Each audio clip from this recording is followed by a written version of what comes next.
ভাইরে ভাই, সবজি কিনতে গেছিলাম। 8 কেজি বরবটির দাম নিল 50 টাকা। 50 টাকা 8 কেজি বরবটির দাম নিচ্ছে। কি একটা অবস্থা! বর্তমান দেশের ভিতরে যে অবস্থা চলতেছে, সবকিছুর দাম এত পরিমাণে বেশি। আসলে যারা দরিদ্র মানুষ তাদের যে কি অবস্থা, স্বয়ং আল্লাহ ছাড়া কেউ জানে না।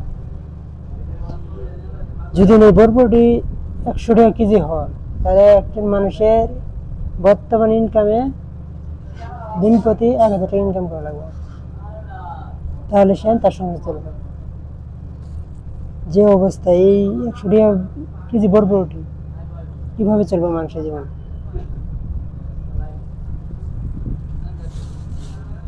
দ্রব্যমূল্যের ঊর্ধ্বগতি যদি নিয়ন্ত্রণ করা না হয়, আর দ্রব্যমূল্যের দাম যদি না কমানো হয়, তাহলে আসলে বর্তমান যে দেশের ভিতরে যে অবস্থা, আসলে দরিদ্র মানুষের চলাটা অনেক সমস্যা হয়ে যাবে। মানুষের বর্তমান বাংলাদেশে দরিদ্র মানুষই সবচেয়ে বেশি। এখানকার মানুষেরা কিন্তু তেমন উন্নত না, সুতরাং আসলে এই সব কিছুর দাম কমানোটা উচিত। জিনিস বোঝে না, তা হলো বাংলাদেশ কৃষি প্রধান দেশ। এখানকার আসলে এই সব কিছুর দাম এতটা পরিমাণে বাড়া কথা না। আসলে আমাদের দেশের সব কিছুর দাম বাড়ার পিছনে অন্যতম একটা কারণ হলো, এখানে আপনার কৃষক থেকে পাইকারি থেকে আপনার খুচরা বিক্রেতারা কিনে এটা বাড়ি বিক্রি করে থাকে। এই হলো মূল সমস্যা। যদি একটা জিনিস যে খুচরা বিক্রেতা এবং কৃষি প্রধানের যে কৃষকগুলো আছে, এগুলো যদি একত্র করে, মানে এদের মাধ্যমে যদি মানে খুচরারা যদি কৃষকের থেকে পণ্য নিয়ে সরাসরি বিক্রি করতে পারতো, তাহলে হয়তো সবকিছুর দাম এত পরিমাণ বাড়তো না। এই মধ্যবর্তী আসলে পাইকারেরাই কিন্তু আসলে বাংলাদেশের যে কৃষি পণ্যটা আছে এটার দাম তারাই বাড়ায়।